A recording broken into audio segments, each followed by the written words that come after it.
Bagaikan angin segar di tengah pandemi yang sulit ini, program Kartu Prakerja seperti memberikan sebuah harapan bagi mereka yang kehilangan mata pencaharian, pekerjaan, dirumahkan, dan bahkan terdampak langsung karena pandemi COVID-19. Namun seperti apa sebenarnya program Kartu Prakerja ini dijalankan di lapangan? Bagaimana pemerintah mengatur fungsi dan mekanisme dari masing-masing lembaga yang ada di dalamnya? Dan seperti apa manfaat yang didapatkan oleh peserta Kartu Prakerja itu sendiri? Seperti apa tender yang berjalan dan juga anggaran yang digunakan? Tidak sedikit juga yang mengkritisi program ini punya aspek kepentingan dan juga pemborosan keuangan negara. Kita lihat fakta di lapangan dalam episode kali ini bersama saya, Balkis Manisang.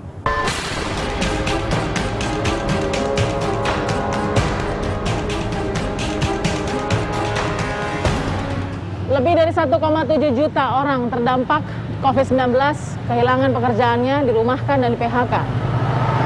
Program pemerintah yang bernama Kartu Prakerja pun seperti menjadi harapan dan angin segar bagi mereka. Namun, apakah Kartu Prakerja sudah tepat sasaran? Benarkah menyasar kepada orang-orang yang memang membutuhkan keahlian, kompetensi, hingga pekerjaan baru yang bisa kemudian menopang kembali kehidupan mereka? Seperti apa? Kita akan mencoba ke rumah salah seorang pemegang Kartu Prakerja. Bagaimana prosedurnya? Apa manfaat yang sudah didapatkan? Ikuti saya.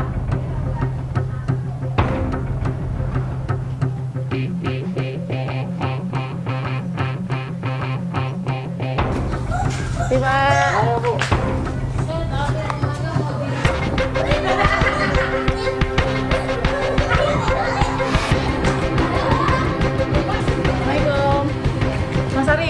Mas Arif, apa kabar? Baik. Iya, Mas Arif, ini tinggal di mana? Saya mau tahu rumahnya. Oh, oke. Kita ke rumah Mas Arif ini. Oh, Pak. Iya. Ini Mas Arif ngontrak di sini sudah berapa lama, Mas Arif? 3 tahunan. 3 tahun? Iya. Asli mana, Mas? Saya Blitar, Jawa Timur. Blitar, Ya. Jawa Timur. Oke, boleh kita ngobrol di dalam, Mas, mungkin? Tapi agak sempit, nggak apa-apa. Nggak apa-apa, kita masuk. Gimana, Mas? Oh, oke, saya masuk sini, Pak. Mas Arif, saya mau cek dulu klarifikasinya, benar nggak Mas Arif itu sebagai pemegang Kartu Iya, Prakerja? betul. Ada bukunya nggak, boleh aku lihat? Ada. Nah, Nih, seperti ini ya. Dia di dashboard. oke. Apa namanya kalau boleh dijelasin, Mas? Mungkin nggak apa-apa, pegang aja, Iya. Mas pegang. Jadi ini apa namanya? Ini namanya dashboard Kartu Prakerja. Websitenya? Ya, situsnya apa? Boleh websitenya dibaca? dashboard.prakerja.go.id. Oke, terus Ya. kemudian kapan daftarnya dulu? Saya daftar 28-29 Mei. 28-29 Mei. Mas Arif daftar? Iya. Daftarnya tahu dari mana tuh, Mas? Itu kan dari grup ya tadinya. Grup apa? Saya kan lagi nyari pekerjaan di grup-grup itu, terus kemudian saya menemukan nih kayak ada Kartu Prakerja, makanya saya coba ikut. Setelah daftar di bulan Mei, Mei. terus kemudian langsung dapat pelatihan? Iya, dapat pelatihan saldo 1 juta untuk pelatihannya. Sebentar. Sebelum dapat saldo 1 juta, daftarnya gimana, Mas? Jadi apa yang harus Mas isi? Apa Ya sih itu. persyaratannya? Kayak kita kan foto KTP, Iya. foto diri sama megang KTP. Kemudian nanti kita ngisi kayak kisi-kisi sebelum masuk ke gelombang. Itu langsung dapat pelatihan atau Ya. gimana? Bentuknya gimana? Prosedurnya, mekanismenya Dia bentuknya dari saldo. Jadi saldo 1 juta ini saya dapatkan itu nggak bisa dicairin, tapi untuk pelatihan aja. Nah, ini pelatihan yang udah saya ikutin. gimana? Sukses jualan online di marketplace. Kalau udah selesai, nanti statusnya kan di sini tadinya aktif nih. Oh nih, saya mau ikutin sebentar ya. Iya. Jadi ini adalah pengeluarannya Mas Arif dengan saldo 1 juta ya. Iya, betul. Dari 3 pelatihan kepada institusi pelatihan yang sudah Mas Iya. Arif pilih sendiri. Mm-mm. Setelah selesai, ini berapa jam pelatihannya? Tergantung sih, tergantung pelatihannya. Kira-kira? Kemarin itu saya mengikutin kurang lebih ya hampir sehari lah ya. Oh, 1 hari? Ya, karena pelatihan videonya yang di Skill Academy ini nggak bisa di skip, nggak bisa dicepetin. Oh, tidak bisa Ya, dicepetin? kita harus nonton sampai habis. Berapa tuh durasinya, ingat nggak? Ada yang 8 menit, ada yang 6 menit, 7 menit gitu. Kemudian di akhir itu ada rangkuman materi. Kita baca sedikit, kemudian habis itu di paling bawah sendiri ada soal pelatihannya. Soal pelatihan? Iya. Nah, soal pelatihan ini untuk apa nih? Itu untuk mendapatkan sertifikat. Sertifikatnya bentuknya kayak gimana, boleh lihat Mas? Ini dari fotokopinya ya? Iya, dari luar sekolah, tapi programnya Kartu Prakerja. Terus dari sini kita ada sertifikatnya kayak skill academy seperti ini nih. Jadi ada berapa sertifikat nih Mas? Dapatnya? 7. Iya. Enggak. Oke. Iya. Pertanyaan saya, Mas Arif sudah ada di grup akun Facebooknya Skill Academy, salah satu platform digital yang dipilih oleh Mas Arif, dengan 7 sertifikat pelatihan. Terus udah berapa lamaran yang Mas Arif coba kirim? Udah banyak. Boleh lihat nggak Mas, kayak gimana? Jadi ini lamaran pekerjaannya Mas Arif ya? Iya. Jadi kita ingin tahu begitu ya gini, bahwa ada program ini membantu buat Mas Arif mendapatkan ilmu, iya. Kan dikatakan Mas Arif. Tapi kan kita ingin tahu kebutuhan Mas Arif yang mendalam, mendapatkan pekerjaan yang Mas Arif inginkan atau mendapatkan pekerjaan. Mas Arif katakan mendapatkan pekerjaan dulu nih. Nah, bahwa apakah dapat pekerjaan atau tidak itu tidak ada jaminan ya? Nggak ada seperti itu. Jadi mendapatkan pekerjaan atau tidak itu bukan jaminan dari program Kartu Prakerja, tapi dari salah satu usaha masing-masing dan kebutuhan perusahaan. Jadi kayak kembali lagi kepada diri kita sendiri. Diri sendiri ya. Oke, nah selain saldo 1 juta rupiah yang bisa Mas Arif dapatkan dengan program pelatihan, kan ada insentif lagi tuh Mas. Insentif. Jumlahnya berapa Mas? 1 bulannya 600.000. 600.000. Bisa tahu dikasih insentif 1 bulan 600.000 dari siapa? Dari dashboardnya kan ada tadi, seperti ini. Di sini kan ada nih, ada jadwalnya untuk pencairannya tanggal 5 Mei, 4 Juni, 4 Juli, sama 3 Agustus. Oh langsung ada ya? Iya ada. Jadi kalau dari soalnya awal udah ada program ini sudah ada langsung, tanggalnya? Iya betul. Nah saya ingin tanya, insentif 600.000 itu digunakan untuk apa oleh Mas Denny? Bebas atau benar-benar untuk keperluan saya cari kerjaan? Keperluan cari kerja yang utama ya, terus kemudian kebutuhan sehari-hari juga, akomodasi juga kan.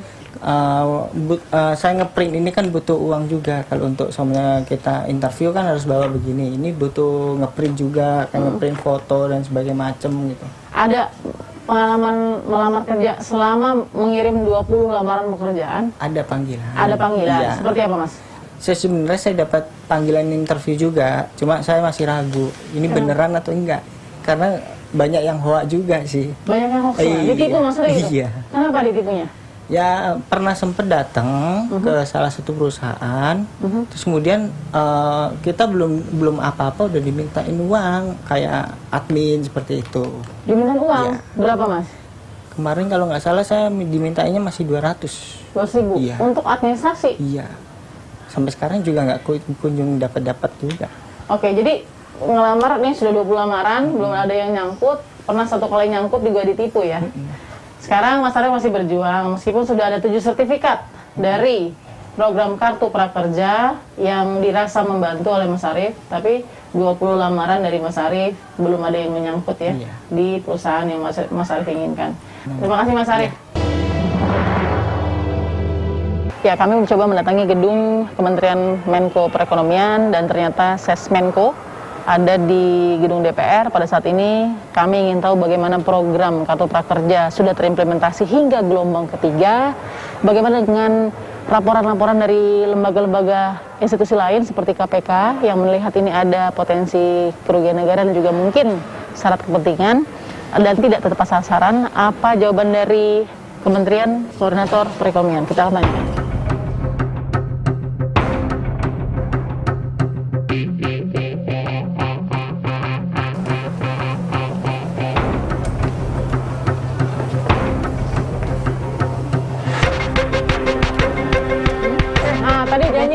Pak, boleh minta waktu sebentar Pak. Jadi gini,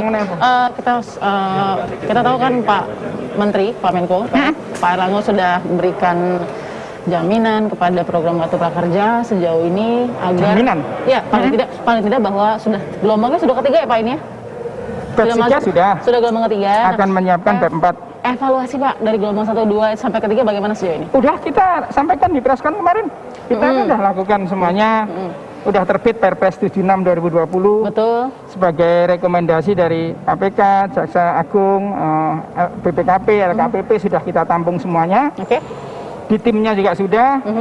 Komitenya kita tambah dengan ber-5 berlima? Ya, Oke. jadi mulai Pak Mensesnek, Seskap, Jaksa Agung, BPKP, LKPP. Jadi sekarang kita lengkapi semuanya. Aturan sudah, kelembagaannya sudah, proses bisnisnya kita atur ulang semuanya. Kemarin sudah kami jelaskan satu-satu. Oke. Kalau itu selesai, nanti kita akan langsung mulai batch 4. Oke. Nah, jadi edukasi sedikit Pak ke pemirsa nih, ke seluruh rakyat Indonesia yang juga mau mendaftar kartu prakerja karena terdampak COVID, karena PHK dirumahkan ya. Ini kan konsentrasinya untuk para pencari kerja untuk ditambahkan pelatihan atau untuk memastikan dapat kerja Pak. Sebenarnya seperti apa? Oh enggak, kalau ini kan sebenarnya kan untuk peningkatan kompetensi. Oke. Kemudian di masa COVID ini sekaligus untuk pemberian bantuan. Bagian dari bansos. Jadi sekarang semi selama masa COVID. Jadi ada program pelatihannya, juga ada program diberikan insentif dalam tanda petik itu seperti bansos. Tapi bukan untuk masyarakat miskin yang di bawah, tapi ini untuk para pekerja. Jadi sebenarnya sekarang istilahnya semi bansos kan selama COVID gitu. Jadi yang sudah terima dana bansos boleh daftar? Oh nggak bisa, nggak boleh. Artinya tidak boleh duplikasi. Ini kan segmennya berbeda. Oke. Kalau yang untuk masyarakat penerima bansos, dana bansos nggak boleh? ada datanya, ada di DTKS. Oke. Data kesejahteraan sosial. Nanti akan dicek di kartu prakerja. Kalau sudah masuk di situ tidak bisa menerima kartu prakerja. Kan segmennya berbeda. Ini kan untuk pekerja ini. Oke. Nah, ada satu kritik ya Pak ya dari KPK ya Pak yang mengatakan bahwa ini ada masalah dalam aspek pendaftaran. Katanya nggak tepat sasaran. Ada 8 juta lebih yang bukan kalau itu terdampak. sudah ada Itu benar hasil, nggak sih, Pak? sudah ada hasil surveinya, kemarin sudah kita jelaskan angka-angkanya. Oke, jadi 8,4 juta lebih itu adalah? Enggak, 8,4 juta itu kan yang melakukan registrasi pendaftaran. Prosesnya kan panjang. Ya. Pendaftaran, kemudian konfirmasi, verifikasi macam-macam. Sekarang kan sekitar berapa ya? 680. Sebenarnya bukan tugas saya, ada PMO yang lebih detail, saya nggak hafal angkanya. Tapi penyerapan yang terdampak COVID sebenarnya berapa Pak? Kemarin udah ada Dari angka-angkanya. 1,7 juta yang terserap berapa oleh kartu prakerja? Oh, kalau itu yang whitelist dari Kemenaker itu harus jadi prioritas. Di batch 1, 2, 3 itu problemnya mereka tidak paham bahwa yang 1,7 juta itu juga tetap harus mendaftarkan online. Kalau hanya nunggu nggak bisa. Ini undang perpresnya bunyinya harus mendaftarkan online. Yang daftarkan harus BPJS Ketenagakerjaan yang tahu mereka kehilangan harus mereka sendiri. Pribadi? Iya dong. Itu kan di perpresnya. Loh, Anda yang tahunya butuh kan siapa kan? Gitu. Oke. Cuman ada whitelist. Whitelist itu yang menjadi prioritas. Oke. Gitu. Nah, penjelasan Presiden Pak yang soal kenapa harus membalikan dana jika tidak memenuhi syarat. Tidak memenuhi syarat apa yang harus dikembalikan dananya? Nggak ada yang dimaksud mengembalikan dana itu kalau ada kecurangan, pemalsuan Kecurangan itu identitas. misalnya gimana Pak? Pemalsuan identitas. Taunya gimana caranya tuh? Itu kan di daftarnya, itu kan Anda ditanya usianya berapa, kerja atau tidak gitu. Tapi sebenarnya saya nggak tahu detailnya ya, bukan saya. Betul. Anda nanya harusnya jangan. Tapi satu Pak, moral message-nya dari kartu prakerja saya boleh tahu ya. Ini kan nilai psikologisnya aja ya Pak untuk rakyat yang sedang membutuhkan pekerjaan ya Pak. Boleh saya dengar dari Pak Sus langsung ya. Ini apakah bentuk dari bantuan yang memberikan jaminan orang pasti setelah dapat pelatihan ini dapat kerja atau tidak? Itu bukan itu segmennya. Moral message apa sebenarnya? Bukan, segmennya ini membantu pekerja yang kena PHK dan dirumahkan. Membantu peningkatan kompetensi. Namanya reskilling, upskilling. Jadi ini program itu kesana, bukan mencarikan pekerjaan. Kalau kompetensi bukan mencarikan pekerjaan? Ya kan enggak, ini kan pelatihan online. Jadi kan peningkatan kompetensi gitu loh. Jadi meningkatkan kompetensi berdasarkan asesmen diri sendiri. Bukan, peningkatan kompetensi melalui pelatihan online tadi, kemudian sekaligus sebagai program semi bansos karena ini menjadi di masa COVID itu dijadikan juga program untuk bansos. Jadi tetap cari kerja sendiri ya Pak ya? Oh iya, kalau ini kan kita memang tidak di sini. Memberikan kompetensi tapi... Jadi pemerintah itu programnya banyak, bukan hanya kartu prakerja. Kalau prakerja untuk peningkatan kompetensi. Kalau meng-create lapangan kerja, ada stimulus fiskal untuk korporasi, ada untuk BUMN, ada untuk UMKM. Jadi program stimulus ekonomi itu kan banyak. Ini hanya salah satu dari 695 triliun, ini 10 triliun. Jadi 10 triliun yang program kartu prakerja 10 triliun? 10 ditambah 10. 20 triliun? Dari 700 triliun tadi. Gitu. Terakhir Pak, pertanyaan Pak, dari 20 triliun tadi itu kan ada platform digital 8. Nah, kritik platform dari digital itu bukan hanya 8. Setiap saat ditambah kurangi terus. Sekarang ada 8 kan? Ya nanti dicek di PMO, saya nggak tahu. Itu tidak melalui tender, apakah boleh dengan persyaratan atau tidak sebenarnya? Ini beda. Kan ada pendapat dari Jamlatun sama LKPP. Memang ini bukan wilayah pengadaan barang dan jasa. Uang ini kan bukan ke pelatihan. Uang ini kan dikasih ke rakyat. Oke. Rakyat yang memilih pelatihannya mana. Jadi, yang mau dilelang apanya? Yang menentukan 1 juta saldo dalam kartu prakerja itu siapa, Pak? Nilai Kalau 1 itu juta. di Perpresnya sudah ada, alokasi sekian, dapatnya sekian, anggarannya 10-20 triliun itu sudah ada di Perpres. Jadi nggak pakai tender nggak apa-apa ya, Pak? Oh, yang Anda tanya yang mana ini? Jadi gini, Kalau bahwa- yang nggak pakai tender itu sudah ada pendapat jam jatuh, Oke. sudah ada LKPP. Baik. Kenapa nggak pakai tender? Duit ini dikasih ke rakyat. Oke. Rakyat yang memilih. Apanya yang mau ditender gitu? Oke. Sekali lagi tadi edukasi dari Pak Sus, ini bukan menjamin dapat pekerjaan ya, Pak ya? Program ini bukan untuk itu, ada program yang lain gitu. Jadi program pemerintah itu kan banyak sekali. Oke, baik. Gitu ya. Makasih ya Pak, makasih Pak Sus. Oke, bahwa memang program ini bukan untuk memberikan jaminan bahwa setiap pendaftar ataupun peserta dari kartu prakerja yang memiliki kartu prakerja secara elektronik ya, tidak pasti serta-merta mendapatkan pekerjaan. Nah, pertanyaannya banyak, beberapa penjelasan dari KPK juga yang mempertanyakan soal ada konflik kepentingan dan tidak melalui tender. Tapi tadi dijelaskan oleh Pak Sus, ini bukan atau tidak butuh tender karena uang ini langsung dialokasikan untuk rakyat yang sudah ditunjuk langsung dengan panduan Perpres. Kita akan temukan fakta berikutnya. Indonesia Corruption Watch atau ICW, salah satu lembaga yang juga menganalisa bagaimana program kartu prakerja berjalan selama ini. Namun beberapa dari teman-teman ICW sudah hampir 3 bulan lamanya melakukan work from home atau bekerja dari rumah. Kita harus sambangi salah satu rumah dari Mas Wana ya, anggota dari ICW. Misi, Assalamualaikum. Salam. Mas Wana. Oh, Mas Wana, oke. Halo, Mbak. Apa kabar Mas Wana? Baik-baik, Oke, Mbak. kita Silakan, nggak apa-apa Mbak. ya, ini menyambangi rumahnya Mas Wana Iya, nih. benar, Sudah benar. WFH berapa bulan, Mas? Sudah WFH 3 bulan, Mbak. 3 bulan ya, oke. Iya. Kita masuk ke dalam untuk tanya. Siap. Oke, baik. Silakan, Mbak. Mas Wana, konsentrasi kepada program kartu prakerja ini sudah berapa lama sih Mas sebenarnya analisa dari ICW sejauh ini? Ya, sebenarnya ICW memantau program prakerja ini ketika Kisruh muncul staf khusus presiden. Oke. Begitu. Salah satunya adalah Belva begitu yang memiliki ruang guru, yang menjadi direktur ruang guru begitu. Lalu kemudian ICW pernah melakukan mengkaji terkait dengan konflik kepentingan yang dimiliki oleh staf khusus presiden begitu. Lalu kemudian Ini ternyata staf khusus milenial ya? staf khusus milenial. Oke. Benar. Lalu kemudian muncul informasi mengenai skill akademi yang dimiliki oleh ruang guru ini mendapatkan atau ikut serta di dalam proyek kartu prakerja. Oke. Dari situ kami melakukan penelusuran lebih lanjut bagaimana sebenarnya proyek ini berjalan begitu. Oke. Kita ingat dulu waktu kampanyenya Pak Jokowi ya, dengan Kiai Haji Maruf, Pak Presiden dan Wakil Presiden itu kan di situ kita ingat sekali ada satu jargon ya, lulus SMA atau SMK langsung digaji, tanpa hoax, tanpa fitnah. Harfiahnya, implementasinya kepada program kartu prakerja yang ada di Indonesia sekarang bagaimana? Nah, sebenarnya ini kan berbeda jauh begitu dengan konteks yang pada saat itu disampaikan. Kalau seandainya kita mengingat bahwa Presiden Joko Widodo ini memberikan kartu prakerja dengan tujuan untuk mengurangi tingkat pengangguran. Nah, memang ketika di dalam konteks pandemi, ini rasanya program prakerja seperti dipaksakan begitu. Karena kami melihat tujuannya ini tidak jelas. Sebenarnya pemerintah ini berfokus untuk memberikan pengayaan atau kapasitas kepada orang-orang atau hanya memberikan insentif begitu. Kalau seandainya kita lihat kan dari segi komposisi anggaran 20 triliun 5,6 juta orang yang di cover begitu. Tapi kemudian ketika kita coba telusuri lebih lanjut, per orang itu ada sekitar 3,5 juta yang didapatkan. Per bulannya kalau tidak salah mendapatkan 600.000 begitu. Lalu kemudian ada biaya pengisian survei dan juga 1 jutanya itu digunakan untuk membeli pelatihan begitu. Nah, pertanyaannya kemudian adalah apa urgensi pemerintah memberikan uang kepada peserta sebesar 1 juta padahal video tersebut atau pelatihan tersebut itu bisa diakses secara gratis oleh masyarakat, misalkan melalui kanal YouTube begitu. Yang menjadi permasalahan inti adalah bagaimana kemudian proyek ini itu tidak transparan yang kami lihat. Kenapa tidak transparannya? Misalkan begini, kalau seandainya kita bicara tentang platform digital, ada 8 platform digital yang telah ditunjuk oleh pemerintah.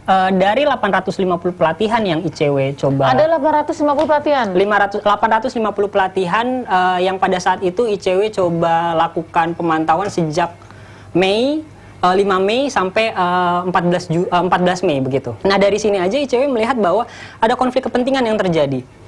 Di mana letak konflik kepentingannya? Ketika platform digital itu merangkap sebagai lembaga pelatihan. Padahal kalau di dalam aturan, lembaga pelatihan ini dikurasi oleh platform digital. Ada klaim, loh kita jangan ukur peserta kartu prakerja dapat kerja dong, tapi mereka jadi lebih berkompetensi. Itu ukurannya di mana tuh?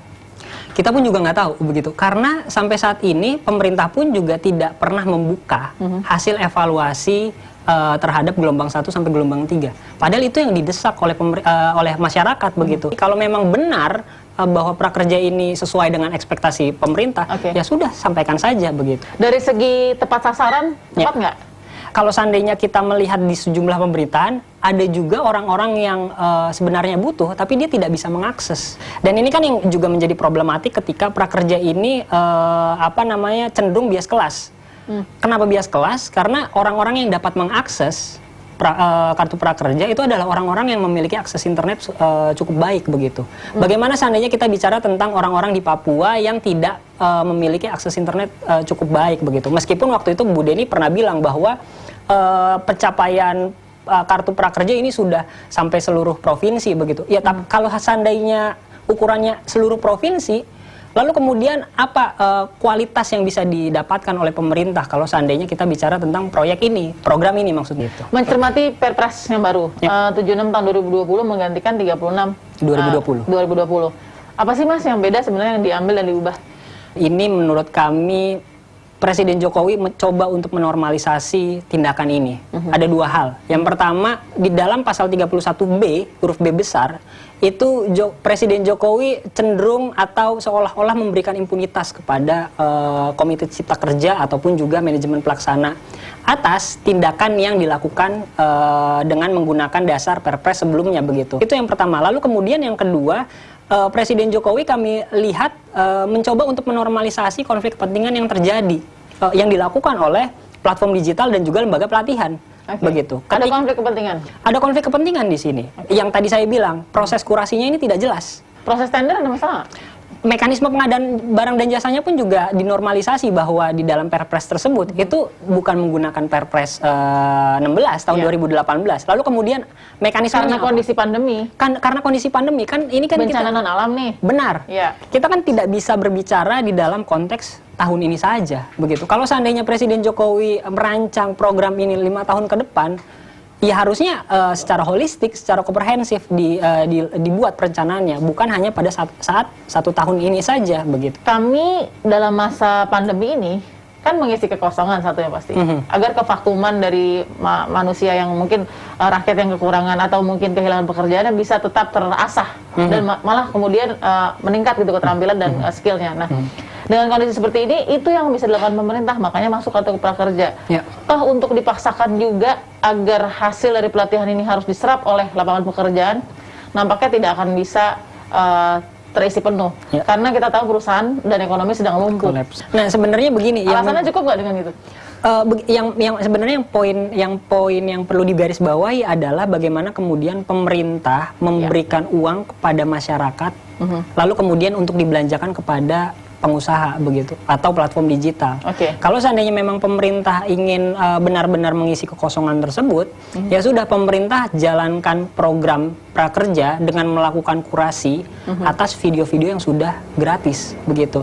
Sehingga uang 1 juta tersebut itu bisa diserap oleh masyarakat. Kan ini yang menjadi persoalan adalah adanya transaksi jual beli yang mana menurut kami itu sebenarnya tidak efektif. Jangan-jangan ini pemerintah bukan sedang membantu rakyatnya, tapi sedang membantu pengusahanya, yang mana platform digital ini begitu, dengan tangannya rakyat. Sehingga ketika nanti ada konflik, ya konfliknya itu antara rakyat dengan rakyat begitu. Ya ini kan saya kan membutuhkan program, tapi ini kan tidak benar begitu.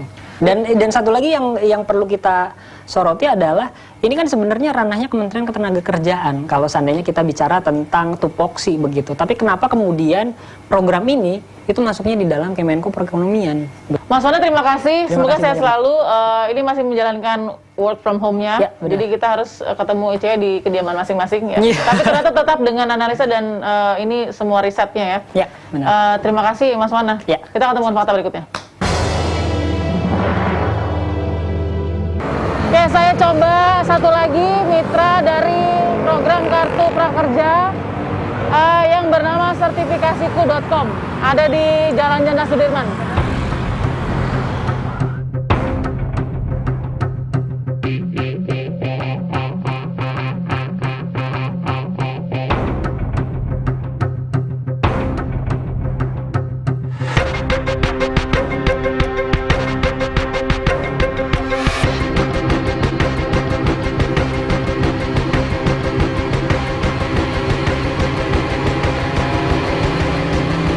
Bersama dengan Mas Muhammad Brian Maizan, ini sebagai CEO dari Sertifikasiku. Iya. Nah, oke Mas, kita bisa ngobrol sedikit, tapi nggak apa-apa Mas Brian, bisa dibuka aja. Saya lepas Mbak ya? Nggak apa-apa, agar Siap. saudara-saudara kita yang disabilitas juga bisa mendengar penjelasan Mas Brian. Nah, kenapa saya ada di sini? Fakta tadi sudah cukup lumayan muter juga Mas untuk melihat beberapa platform digital yang kemudian masuk menjadi mitra kerja atau mungkin anak mitra kerjanya dari Kartu Prakerja. Program yang memang didesain, kalau saya buka tuh di websitenya, menjelaskan adalah untuk memberikan pelatihan, meningkatkan kompetensi buat siapa saja, para pencari kerja, para ter-PHK, dan sekarang ditambah ya, terdampak COVID ya, Mas, yang dirumahkan. Oke, jadi dari bawah juga bertanya, gimana nih saya butuh nih jadi peserta Kartu Prakerja, begitu kan? Ya. Tapi dari atas juga ada kritik ya, Mas.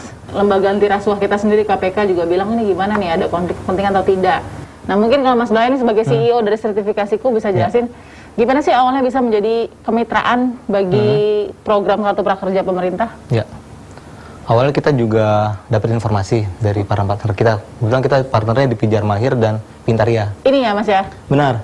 Nah, untuk transparansi juga nih Mas Brian ya, apakah pada saat diajak oleh mitra Pijar Pintaria ini untuk berpartner ya bersama Sertifikasiku di Kartu Prakerja, itu dijelaskan ini pakai tender nggak atau mungkin lewat proses lelang nggak? Terus ada nggak Mas Brian bertanya juga? Kalau itu kita juga kurang tahu jadi apakah tender atau enggak. Jadi kita tahunya cuman ya Pijar dan Pintaria menawarkan untuk bergabung bersama program ini Kartu Prakerja. Oke. Gitu. Nah, porsi apa atau porsi apa yang Pijar dan Pintaria butuhkan dari Sertifikasiku? Porsinya tentunya mereka butuh untuk kursus-kursus kita. Jadi kita coba meng-apply semua kursus-kursus kita ke mereka dan mereka melakukan kurasi. Dan selain itu juga ada fee juga yang diimplementasikan dari setiap penjualannya seperti itu. Kalau misalkan boleh transparan, mungkin Mas Brian? Untuk transparannya ya? Gimana, keberatan atau enggak misalnya? Kan untuk tahu aja bahwa ini kan sebuah, mau tidak mau juga ini kan profesional ya? Benar. Jadi kan pasti ada pembagian di situ. Nah, itu seperti apa sih misalkan mitra Pijar dan Pintaria dan Sertifikasiku sendiri? Itu di sekitar aja ya Mbak ya? Ya, sekitar saja. 20-30%. Oh, jadi mohon maaf, yang 20-30%? Nah, dari keduanya. Jadi ada di range antara 20-30. Mereka mendapatkan 20-30% dari setiap penjualannya. Oke, sementara Sertifikasiku? Mendapat ya sekitar 70-an%. 70-80%. Oke, karena menjadi karena provider gitu ya? Benar, karena jadi fee untuk providernya. Anggap saya belum tahu nih Mas ya, sebagai pemegang Kartu Prakerja, aduh saya mau ikut nih pelatihan dari ini ya, Pijar Pintaria ada Sertifikasiku ya. Benar. Nah, gimana caranya Mas? Mungkin bisa kita langsung kunjungin websitenya. Boleh kita lihat, di guide dulu, dipandu. Nanti ada ini Mbak, penjelasan tentang apa itu prakerja, syarat-syaratnya seperti apa, insentifnya seperti apa dari pemerintah. Insentifnya gimana nih Mas? Ya, insentifnya di sini kan total insentifnya 2,550 nih Mbak. Ya. Ya, sedangkan total insentif pelatihan 1 juta. Jadi mereka si para user prakerja itu dimaksimalkan 1 juta. Jadi nggak bisa lebih untuk program khususnya. Angka 1 juta ini dipatok oleh? Saya kurang tahu. Keputusannya, regulasi yang ada. Saya kurang tahu. Jadi sudah, kemudian apa yang didapat dari 1 juta? 1 juta, nah untuk ketika mereka ingin beli di Sertifikasiku, mereka bisa milih nih Mbak, ada beberapa konten dari kita. Pelatihannya, kita pilih sekarang. Salah satu Instagram mungkin. Ya boleh, increase your sales with Instagram. Nih, jualan dari Instagram ya. Siap. Nah, di sini ada penjelasan Mbak tentang deskripsi kursusnya. Jadi sebelum mereka membeli ada deskripsinya nih, mereka akan mempelajari tentang apa aja. Ya. Nah, ketika mereka sudah mendapatkan pelatihan ini, kan dapat tes tuh, kalau nilainya di atas 60, katakan 61 nih, udah lulus ya? Udah lulus benar. Nah, mereka dapat sertifikat. Tapi kan ya, kita, Mas Brian sebagai CEO juga pasti mengerti bahwa program Kartu Prakerja ini kan untuk membantu orang yang sekarang sudah tidak punya pekerjaan. Benar. Kalau saya tanya mungkin di lapangan, kebutuhannya apa sih Mas? Saya kebutuhan saya hanya untuk mendapatkan pekerjaan Mbak sebenarnya. Jadi sebenarnya berharap dengan sertifikat-sertifikat yang ada nih dari tentu Sertifikasiku salah satunya, itu kan bisa menguatkan lamaran pekerjaan mereka. Nah, yang output atau feedback yang Mas Brian dapat dari lapangan ya, mungkin ada tim survei dan lain-lain, itu gimana? Apakah mereka juga dengan sertifikat pelatihan ini membantu nggak sih mereka mendapatkan pekerjaan sebenarnya? Ya, untuk sertifikat ya, sepertinya kalau kita reality rada susah nih Mbak. Soalnya kita training provider, kita memberikan pelatihan, memberikan kursus, memberikan insight baru kepada teman-teman peserta, tapi dari sisi demand-nya belum ada nih Mbak. Nah, koreksi juga seharusnya dari sisi supply dan demand-nya juga ada nih Mbak. Misalnya, contohnya, kalau disederhanain yang Mas Brian pikirin gimana sih sekarang? Saya udah kasih pelajaran banyak nih, tapi kok masih banyak pengangguran, misalnya contoh gitu. Misalnya dari lembaga pelatihan sudah melatih nih Mbak, baik secara offline ataupun online, tapi dari sisi penerima kerjanya, lowongan pekerjaannya nggak ada. Ya seharusnya sih dari sisi pemerintah juga mempertimbangkan dari sisi sini sudah dilatih nih, tapi kalau emang tidak ada dari sisi lowongan pekerjaan, itu juga jadi PR kita bersama sih Mbak. Ya angkanya juga mungkin tidak equal dengan ininya outputnya. Pak Jokowi sudah mengganti Perpres ya. Tapi yang juga penting, lembaga pelatihan mau nggak kapasitasnya sampai kemudian bisa mengarahkan orang karena tahu backgroundnya apa, diarahkan kemana, dan kemudian membantu, ada lowongan nih sesuai dengan background yang sudah kita latih. Sampai ke situ nggak sih sebenarnya cita-citanya? Ya kita cita-cita sangat sampai situ Mbak. Soalnya kan kita gapnya adalah lembaga pelatihan tidak bisa mendeliver teman-teman yang sudah kompeten ini kepada ranah-ranah profesinya nih Mbak. Kita ada gap juga. Mungkin dengan ada bantuan tangan dari pemerintah untuk melakukan link match-nya juga lebih mantap nih Mbak. Misalnya di pemerintah tadi dari sisi lowongan pekerjaan sangat dibantu, sehingga gapnya ketemu nih Mbak antara lembaga pelatihan dan pencari kerja. Mas Brian, terima kasih. Kita lihat seperti apa nanti, karena tentu sebuah program harus butuh hal-hal yang konstruktif, baik kritik, masukan, saran, gitu ya. Kalau kita nggak tahu dari lapangannya, kita nggak bisa lihat Mas apa yang terjadi atau tidak. Terima kasih Mas Brian. Siap, sama-sama Mbak. Kita akan temukan fakta berikutnya. Dalam beberapa hari ini, tim Fakta sudah mencoba menghubungi pihak dari program Kartu Prakerja. Salah satu yang kami coba hubungi dan memang sudah berkomunikasi adalah Mbak Deni Puspa Purbasari sebagai Direktur Eksekutif dari program Kartu Prakerja. Namun selama 1 minggu penuh ini, Mbak Deni belum bisa memberikan waktu kepada kami untuk mengklarifikasi beberapa hal yang akan kita tanyakan. Saya akan coba hubungi Direktur Komunikasi dari program Kartu Prakerja, yaitu Panji Ruki ya. Kita akan tanyakan bagaimana sebenarnya evaluasi sejauh ini selama gelombang ketiga dari program ini berjalan.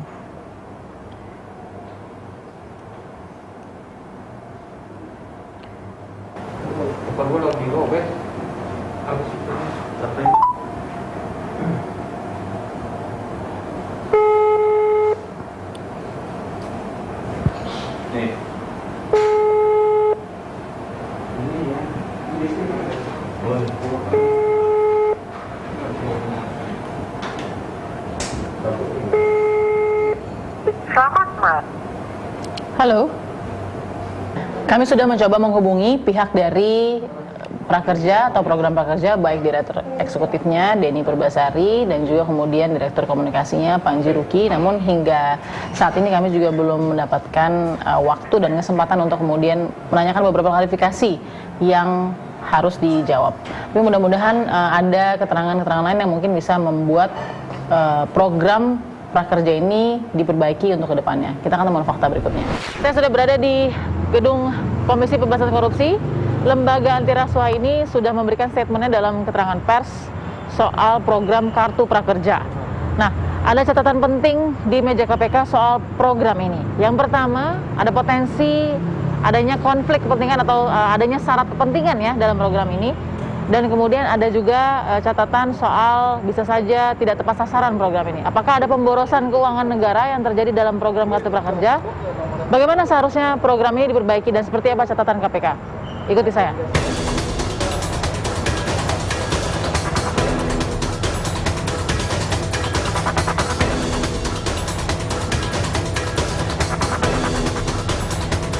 Tim Fakta perlu mendengarkan penjelasan dari KPK tentunya. Kita juga sudah ikuti mungkin beberapa waktu sebelumnya, KPK sudah menggelar juga konferensi pers. Pak, apa kabar Pak? Baik. Sehat ya Pak ya? Alhamdulillah, puji Tuhan sehat. Alhamdulillah. Kita boleh minta Bapak mungkin sedikit buka masker, saya tetap jaga jarak, terus kemudian agar mungkin juga yang membutuhkan social distancing tetap terjaga. Yes, betul sekali. Nah, baik Pak Alex, kita ikuti Pak konferensi pers Bapak itu fokusnya kan kepada bagaimana program Kartu Prakerja ini perform untuk masyarakat tentunya. Nah, untuk programnya sendiri sebenarnya ini masuknya di kategori yang KPK analisa bantuan sosial atau memang program pemerintah dari awal? Ya, ini sebetulnya Kartu Prakerja itu kan diluncurkan pemerintah itu dalam rangka untuk pemulihan ekonomi nasional, bagian dari itu kan. Nah, dari hasil evaluasi yang dilakukan KPK, kami menemukan beberapa catatan yang perlu ada perbaikan lah terkait pendaftaran. Nah, ini manajemen pelaksana ini menganggarkan pendaftaran itu dengan cara face identification. Ya, ada program itu dianggarkan 30-an miliar kalau tidak salah. Iya, 30 miliar. Nah, kami evaluasi itu kita usulkan, loh kenapa nggak pakai NIK saja, gitu, cukup dengan NIK. Dan juga ada daftar yang sudah disediakan oleh Kementerian Tenaga Kerja maupun BPJS Ketenagakerjaan, daftar-daftar pegawai-pegawai yang terkena PHK atau istilahnya kita sebut whitelist-nya, itu sejumlah 1,7 juta. Mestinya itu dulu yang diprioritaskan, gitu kan? Itu dulu yang diprioritaskan untuk mendaftar sebagai penerima bantuan Kartu Prakerja. Kalau 1,7 juta yang jadi prioritas, terus Bapak sempat sebutkan 8 juta lebih ya Pak ya, kalau nggak salah, nggak tepat sasaran di dalam konferensi pers ini, sudah dijawab belum Pak oleh pemerintah? Kenapa bisa ada 8 juta yang lebih tidak tepat sasaran? Ya karena model pendaftarannya kan terbuka. Makanya kita usulkan kalau seperti ini ya rasa-rasanya sulit kita memastikan apakah peserta itu betul-betul perlu pelatihan atau tidak. Nah gitu kan. Padahal yang ingin disasar pemerintah itu sebetulnya kan mereka yang terutama yang menjadi korban PHK. Satu hal juga yang Bapak sempat sampaikan di konferensi pers itu soal tender ya Pak. Kita tahu ada 8 platform digital yang, nah saya mesti tanya juga nih ke Bapak nih, ini ditunjuk atau menawarkan diri nih untuk menjadi 8 platform digital yang kemudian membantu program Kartu Prakerja ini agar berjalan. Nah, apakah penunjukan platform digital itu lewat penunjukan langsung? Rasa-rasanya iya seperti itu, dilakukan penunjukan langsung. Jadi pemerintah menunjuk langsung platform digital. Ya. Apakah itu salah? Enggak juga, enggak salah gitu kan. Itu kan. Salah satu cara Pak Presiden untuk kemudian meminimalisir pemalsuan tadi dengan memasukkan Perpres 76 tahun 2020 Pak soal pidana pada pemalsuan, itu cukup tidak Pak? Jangan setiap kali kita bicara kerugian negara arahnya korupsi. Harus kita lihat korupsi itu tentu itu harus ada niat jahat. Tentu kita harus dalami lebih lanjut. Yang berapa 9 juta peserta itu siapa sih gitu kan? 9 juta peserta dikali 600 ribu 4 kali Pak. Tapi 9 juta kan belum semuanya juga terima juga kan? Belum ya, masih proses ya Pak? Ya. Harus ada dong verifikasi dari peserta ini apakah layak atau tidak dia tuh mendapatkan program Kartu Prakerja itu. Pak Alex, terima kasih banyak Pak sudah memberikan informasinya dan juga analisanya dari kacamata KPK yang juga kita dengarkan. Meskipun memang dalam program Kartu Prakerja mungkin banyak ekonom atau institusi anti korupsi yang mengkritisi juga karena bahkan ada beberapa yang minta untuk dihentikan karena mungkin belum sempurna sehingga bisa tadi mengacu kepada pemborosan uang negara dan tidak tepat sasaran. Tapi kita lihat bagaimana sejauh ini juga KPK masih terus memantau ya Pak jalannya program Kartu Prakerja karena cukup banyak, sudah 9 juta ya Pak yang kemudian mungkin melakukan pendaftaran dan kita belum tahu seperti apa jalannya program ini ke depannya. Fakta yang kami temukan di lapangan, peserta Kartu Prakerja merasakan manfaat dari program pelatihan Kartu Prakerja. Betapa tidak, saldo untuk membeli paket pelatihan sebesar 1 juta rupiah secara cuma-cuma diberikan. Belum lagi insentif sebesar 600 ribu rupiah secara tunai yang bisa digunakan untuk kepentingan peserta Kartu Prakerja. Namun ironinya ini terjadi di tengah PHK yang besar-besaran terjadi di segala sektor industri. Apakah sertifikat yang didapatkan setelah pelatihan dilakukan oleh para peserta bisa memastikan mereka mendapatkan pekerjaan? Kita tahu serapan lowongan pekerjaan atau lapangan pekerjaan sangat minim di tengah semakin memburuknya dan lumpuhnya ekonomi di Indonesia. Tentu pemerintah mencoba memperbaiki sistem dan mekanisme dari program Kartu Prakerja yang dirasakan seperti satu-satunya pegangan dan harapan bagi mereka yang tidak punya pekerjaan untuk mendapatkan pekerjaan. Mekanisme regulasi yang diperbaiki oleh Presiden Joko Widodo dan beberapa lembaga yang memberikan kritik konstruktif untuk menyempurnakan program ini tentu harus disuarakan. Kita berharap semua institusi di dalamnya yang menjadi mitra di dalam program Kartu Prakerja bisa bekerja sama secara transparan agar setiap rupiahnya jatuh kepada mereka yang membutuhkan dan lebih-lebih mereka yang membutuhkan pekerjaan.